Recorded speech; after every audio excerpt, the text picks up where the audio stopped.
আসসালামু আলাইকুম দর্শক, আমার সামনে যে খবরটা নিশ্চয়ই জামাতের কানে অলরেডি চলে গেছে এবং জামাতে ইসলামী এই খবর পড়ে একদম পুরা গরমে জ্বলে যাওয়ার কথা। তাদের পায়ের রক্ত মাথায় ওঠার কথা, এরকম কথা কেউ হাটে হাড়ি ভাঙে।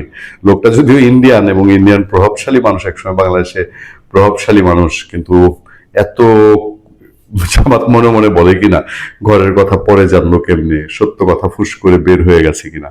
আচ্ছা, আমরাও তো এর আগে একটা আলোচনা আপনাদেরকে বলেছি যে এখন পর্যন্ত বাংলাদেশে ভোটে সাধারণের ধারণা ভোটের হিসাবে জামাত, সত্যিকার ভোটের হিসাবে জামাত এখনো বিএনপির ধারে কাছে যাইতে পারে নাই।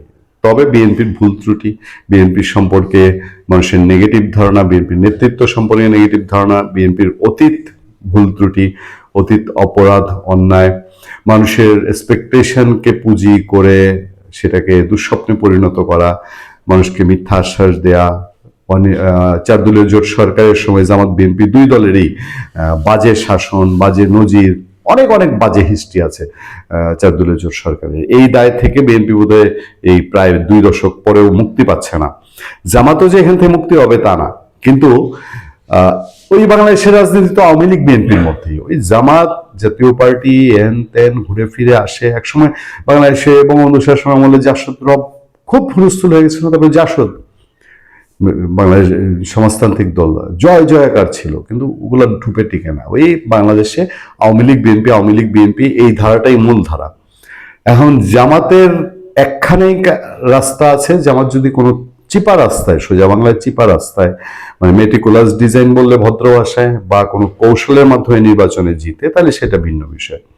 নির্বাচন সুষ্ঠু হলে জামাত ক্ষমতায় আসতে পারবে না। হর্ষবর্ধন শ্রীংলা নিশ্চয়ই ভুলে যান নাই, যারা সমাজদার মহলের, যারা নিউজের খবর রাখেন, তাদের হর্ষবর্ধন শ্রীংলার কথা মনে থাকার কথা।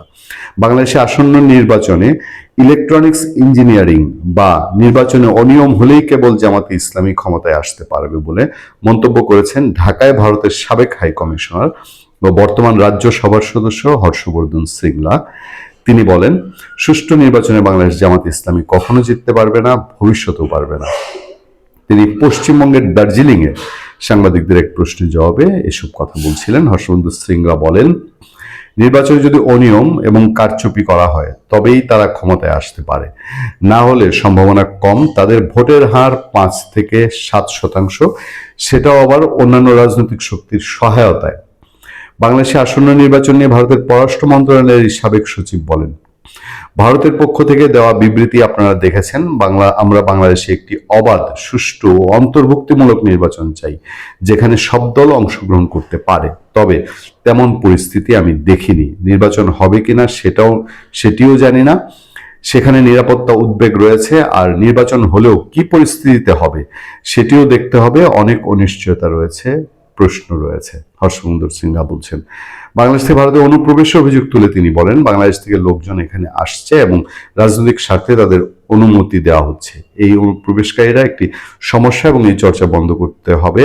আমরা চাই বাংলা উন্নয়নের পথে এগিয়ে যাক, মানে পশ্চিমবঙ্গের কথা বলছেন। তবে জামাত নিয়ে এই কথার মধ্যে দিয়ে আবার ইঙ্গিত দেখা যায় যে বিএনপিকে ভারত কমফোর্টেবলি হয়তো গ্রহণ করছে, যে বিএনপি ক্ষমতায় আসুক, বিএনপির সঙ্গে কাজ করা যায়। আর জামাত যদি ক্ষমতায় আসে তাহলে ভারতের জন্য যে মাথা ব্যথা, হর্ষবর্ধন শ্রীংলার এই বক্তব্যে বোধহয় আরো পরিষ্কার হয়ে উঠলো। ভালো থাকবেন, সুস্থ থাকবেন। আপনাদের সাথে আমি আতিক রহমান, পূর্ণিয়া।